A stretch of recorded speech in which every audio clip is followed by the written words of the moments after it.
Now it's time for our weekly speaker spot.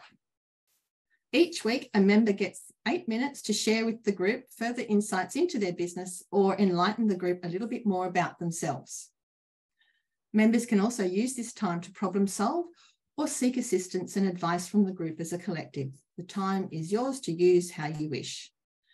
Today's speaker is Misty Henkel.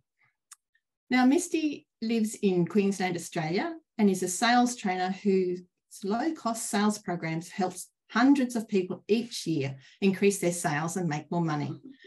She is more addictive than coffee and chocolate combined and teaches selling the same way Ryan Reynolds steals hearts. Misty speaks to business groups each week on the topics of dealing with customer objections, networking and leadership, and is available to speak at corporate events from $2,000. She's well known all over the world for simplifying the sales process, and her 2 sales books, which can be purchased directly from her, follow simple strategies to close sales on any product or service. And also, like Ryan Reynolds, Misty is easily found on Google. So, Misty, I'm about to set the timer. You've got 8 minutes to unmute yourself and tell us everything you'd like to tell. Yes, I've set a timer too because Lord knows time can get away. All right. So hi, everyone. I'm Misty Henkel from Misty Henkel Sales Training. I am known all over the world as a sales trainer, but the girl that sells the low-cost sales programs. I teach traditional sales training versus modern selling. It's over a 20-week time frame. It costs $150. The people who buy it become better salesmen. So why I believe in teaching modern selling versus traditional sales training is because times have changed. In the past, 10 plus years ago, while we had Google 10 years ago and before that, people didn't Google as hard as what they do now and what they have done over the last 10 years. So 10 plus years ago, traditional sales training would teach the salesman that you're the expert. People come to you, they want information, you get to ask questions.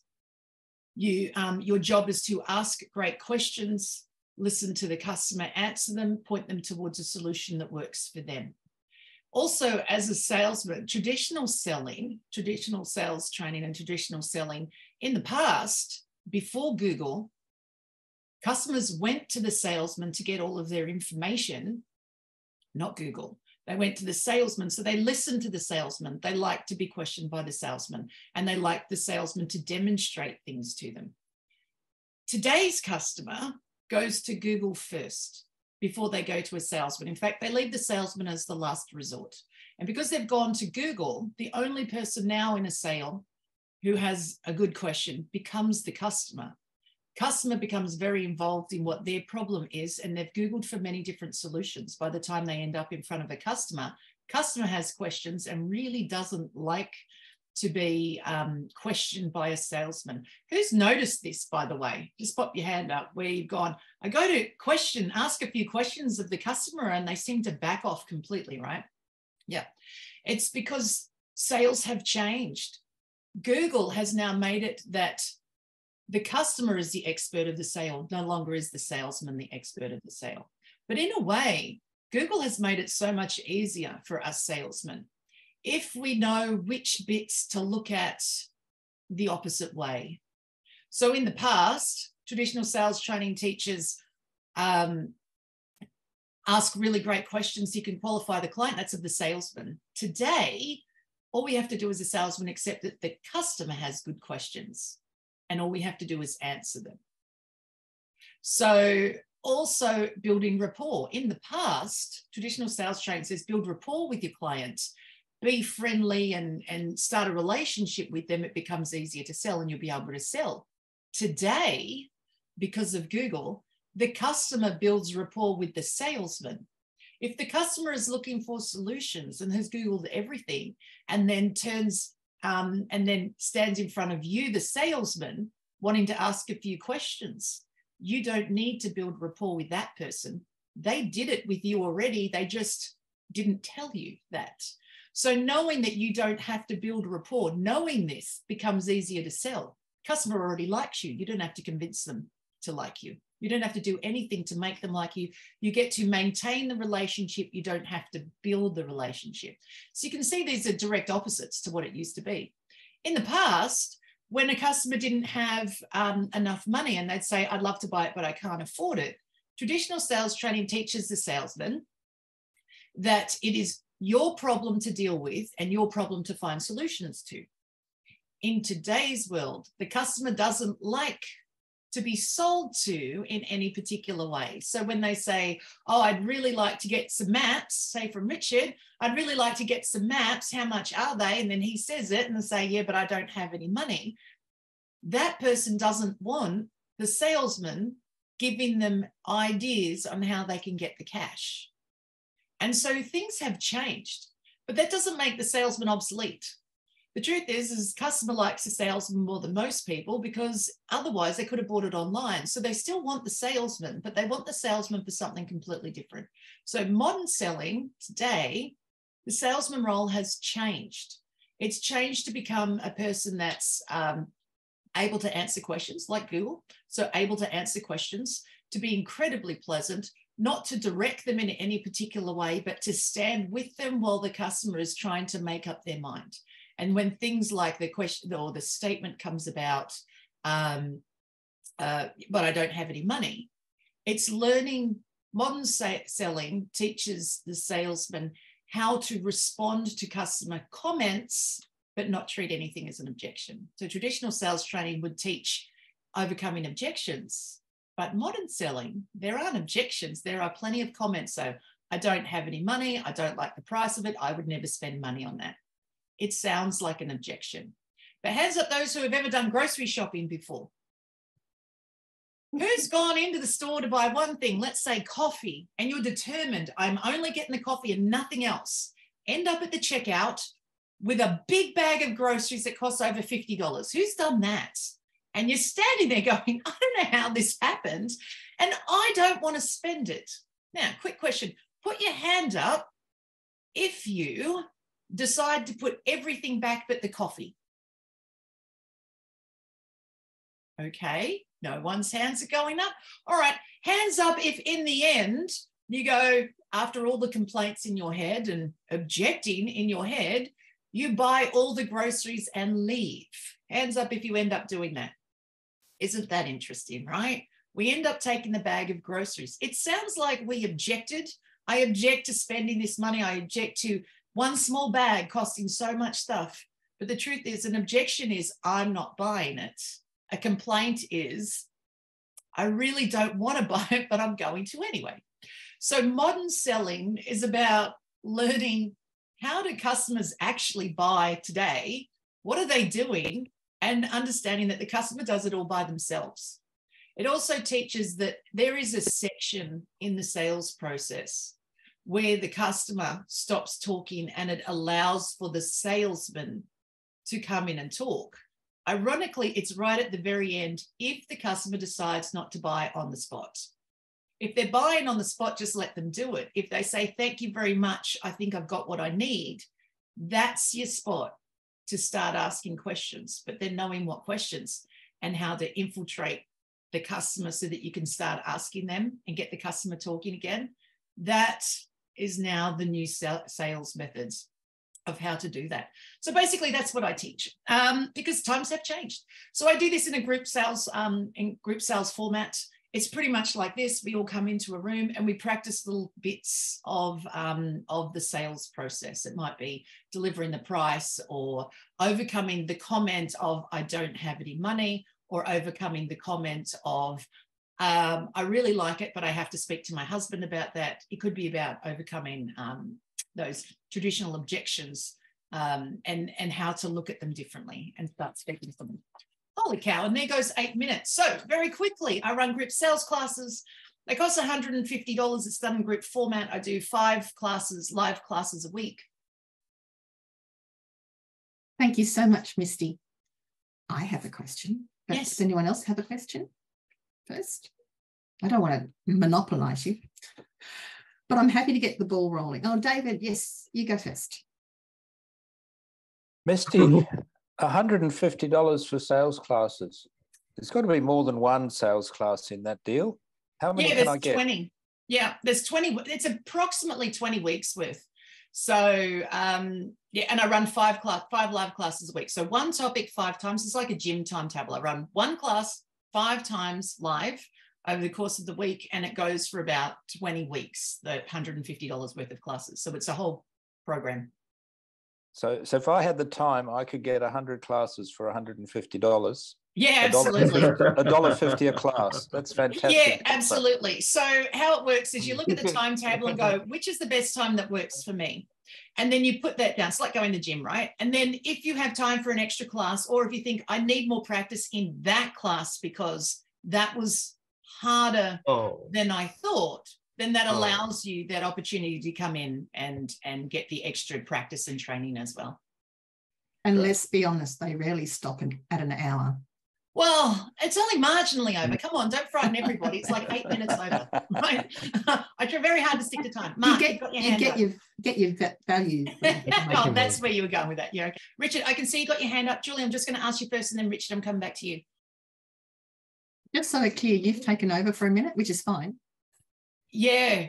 That's okay. Oh my gosh. It's like being in sales class, right? Where I just see hands and I just go for it. That's okay. That's fine. I'll just sit back. It's okay. You can wrap it up at the end. Thanks. So my question was, so can you just join in any week and just pick up on you've done anywhere? Yep, okay, absolutely. It is designed that each class stands alone. Sometimes a class becomes particularly difficult where when we start practicing it, or when we're learning it and then practicing it along the way, by the end of those 5 classes, I go, okay, we need to do this again next week. So I'll run that class multiple times. And there was a group of classes last 6 months where we were practicing getting a no answer. And then, so we had to run that for about 3 weeks. So you got used to hearing no, no, no. And then we practiced getting a yes answer. So to convert a customer who said, yes, I want to buy that. And I thought that would be the easy class where you just sell it. And of course, it was very eye-opening to see how many salesmen couldn't then just take the money and book them in. And that class actually went for about 5 weeks. Which was 4 weeks longer than expected because they kept deferring the customer to somewhere else rather than complete the sale on the spot. So sometimes it's kind of just sort of run a bit fly by the seat of your pants per week. Other times, things are booked in advance. But things can change. You can turn up to one class. I've had people turn up to sign up for classes, turn up to one class, get what they need from that one class, and I've never seen them again. Because they're so busy working, it turned out that one class was all that they needed because of what the topic was, and it just worked out that way. Others come to classes, have been coming to classes for 3 years, not because they can't sell, but because now that they can sell, they use the classes as a promotional stepping stone for themselves, where they practice in class, but they're meeting new people because the roster changes as to who turns up. So they're practicing talking in front of many others. So it's more about a promotional marketing side for them. So everybody uses the class slightly different. Richard, you had your hand up, and then Stuart. I did, yeah. So it's a bit of a challenging one, and I don't necessarily expect an answer, but it is thought-provoking. I've been getting read up on the anticipations of some of the more prominent figures in the IT industry about how AI is expected to change the search engine industry. And consensus has pretty much been that they anticipate that it will replace Google. And I was just hearing you mention Google, how it changed the game in sales. And I'm curious if you think that there would be any deviations that we might be sliding into now as that transition, I guess, potentially takes place.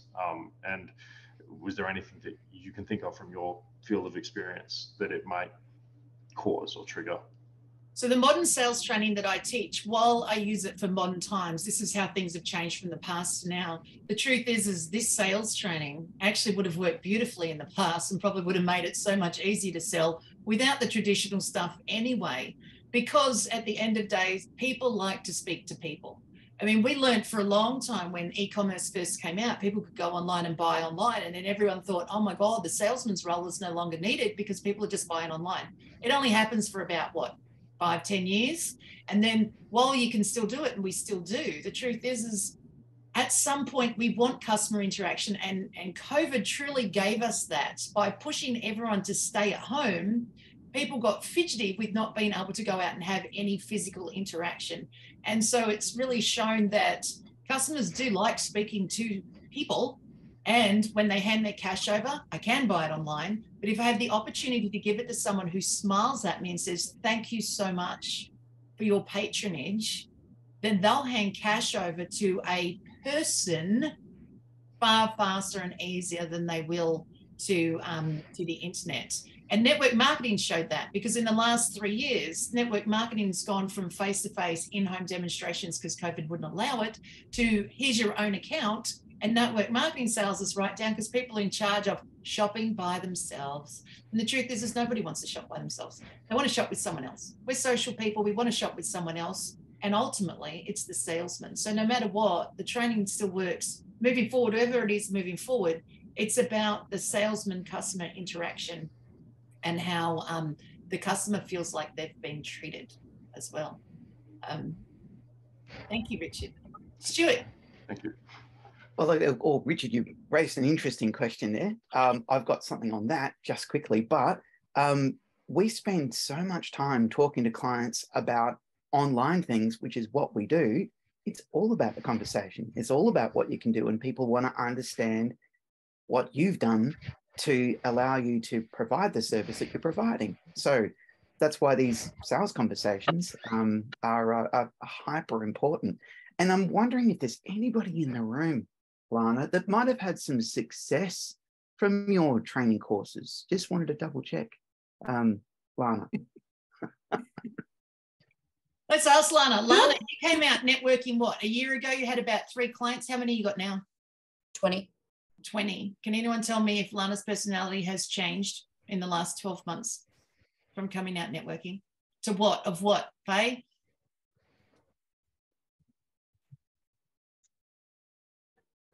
Someone shy and not wanting to talk, but now has the confidence to be able to promote what she does.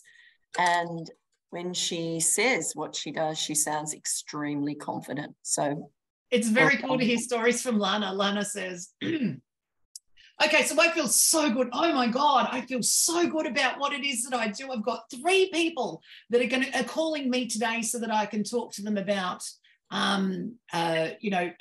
me taking over their admin. She helps with tradies.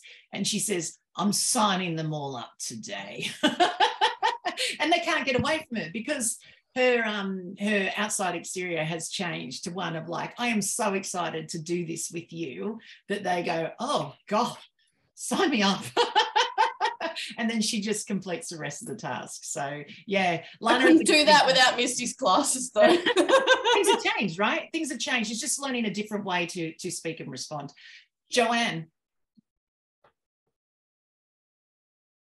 I'm not here now. Oh, I don't know. You got your hand up. Oh, I do. No, that's fine. I clicked on something and I had lost everybody. The links that you put in, you're happy for us to share them far and wide? Absolutely. Yeah. You know what? Grab the link, share it far and wide. If you know someone that you think needs help or could just come out and they can test out a class, because I get feedback, right? So sometimes people say the timing doesn't work, or, this bit was hard, whatever it was. I get a lot of, gee, that was confronting. That's okay. We're all sitting in the same boat together, or that was harder than I thought, or that was easier than I thought. So it's all good to get feedback. And yeah, absolutely. Share the links far and wide. I've got no problem with who comes into class. Okay. It's about today's selling. Maybe it's always been like this, really, but I teach you how to speak to customers. There's so many ways to speak to customers, right? You do it all digitally, text message, phone, emails and websites and all that. But in the end, I will teach you to physically speak to people, which is important. If you think of the generations that are coming up where they're online all the time, and then you ask them, who's got any kids? Who's ever had someone knock on their front door and had your child open it, to just stand there staring at the person and not knowing what they're supposed to say on the other side? I'm there saying to my kids, so say hello, ask them, how can I help you? what are they doing? You know, and it could be just kids from the street, and they knock on the door, and then my kids and those ones are staring at each other, trying to work out what it is they're supposed to say. One's supposed to say hello, and the other one's supposed to say, wondering if you wanted to come out to play. But they don't. They just stand there staring at each other. So, so in the end, I teach people how to speak in the real world, because at some point, the sale's going to involve a physical conversation.